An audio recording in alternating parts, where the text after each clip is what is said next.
We're on page 109, and we're going to talk about the sum, remember sum means plus, of the angle measures in a triangle.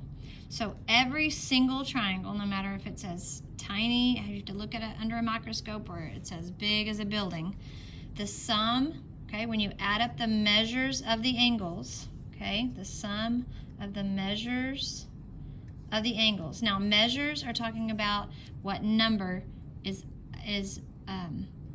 attached to that angle. Okay, if you measured that angle, that would be the number. If you add all three angles up, remember angles are interior angles is what we're talking about when two sides come together to make a vertex, an interior angle. When you add all three angles up of a triangle, you are going to get 180 degrees every single time. Okay, so the degree sign is, if you write it 180, the degree sign is the small degree sign, just like if you were writing temperature. So what is the sum of all of these angles? So if I added these three up, it would be 180. If I added these three up, 180. These three, 180, 180, 180. So 180 degrees for every triangle is what the sum is going to be. So just a quick little review. I put it right here, but you can also refer to page 108.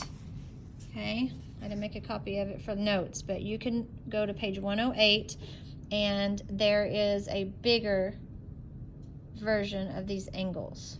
So we have the right triangle is going to have one right angle.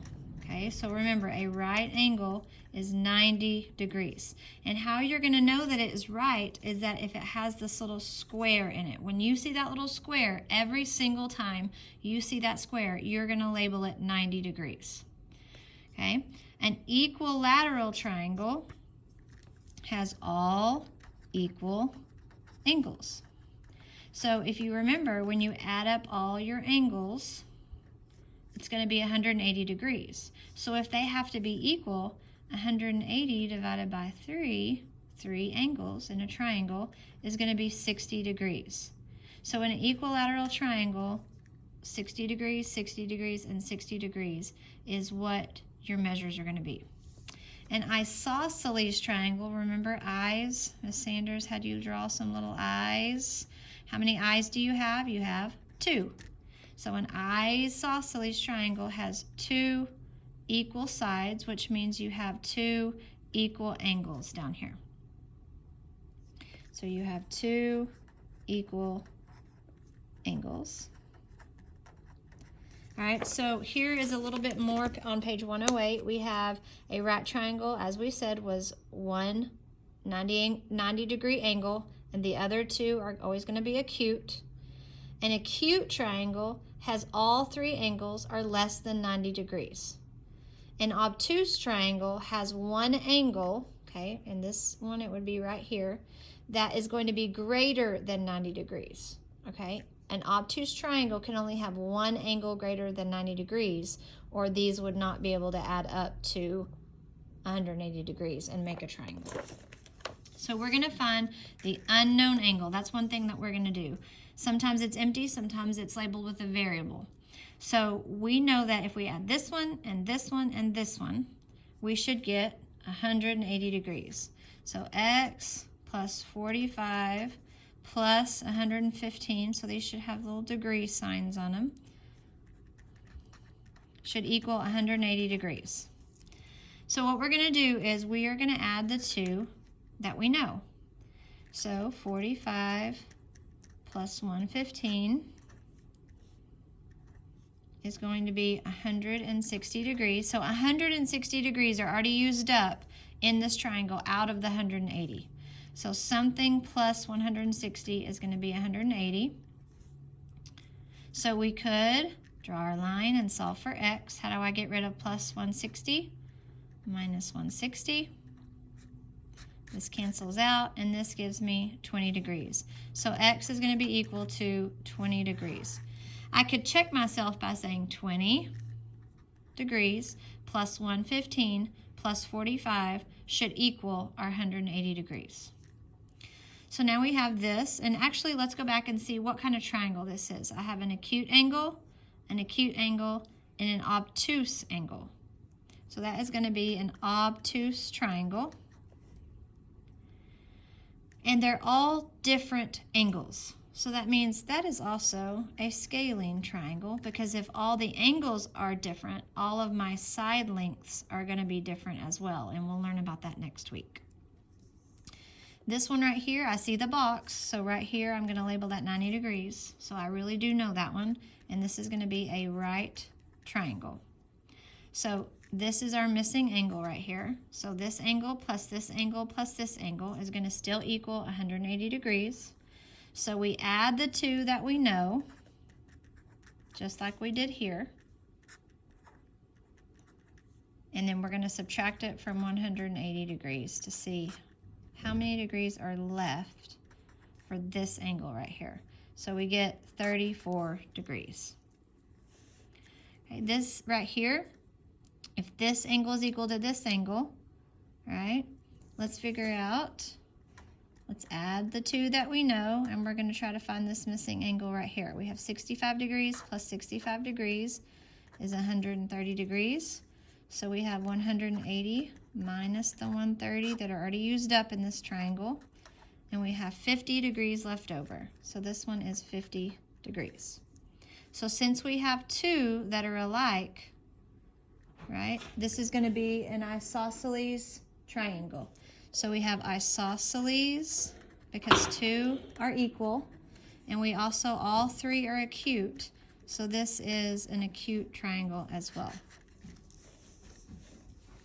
All right, so angle CAB. So angle CAB is going to be, if I start at C and go to A to B, so I'm just following this right here, CAB, that's this angle right here, okay? This angle. So we're ignoring this right here. We're only looking at this triangle. So now we have two that we know, two angle measures that we know. So we're going to add those together. And we're going to subtract from 180. So we're going to get 33 degrees. So this angle, and we can't just call it angle A because we have two angles right here. So we had to label this angle CAB. I always start here and trace through CAB, and wherever those two sides come together, that's what angle I'm talking about internally, that inside angle. So now we're going to look at DAC. So I'm going to do that in a different color so that you can see it. Okay, DAC. So look where these two sides come, and this angle right here is what I'm finding. So I can ignore this right here, and I'm going to find that angle right there. So that triangle, I know 101 and 31, and then this right here I'm trying to find. Okay, so I'm going to add the two that I know from here and here. And I'm going to subtract from 180. So 48 degrees is going to be angle DAC. Okay, if we look on the back, in triangle TUV, so TUV, what is the measure of angle T? So that's our angle sign when we want to name angles. So angle T. So we're trying to find this angle right here. So we know that one angle is 31.5. and the other angle is 123. So I want to make sure and line up my decimals and my place values, because that's what I do when I add. And this is going to be how many degrees are used up out of this triangle. So as always, I'm going to subtract from 180, and I've got to line up my decimals.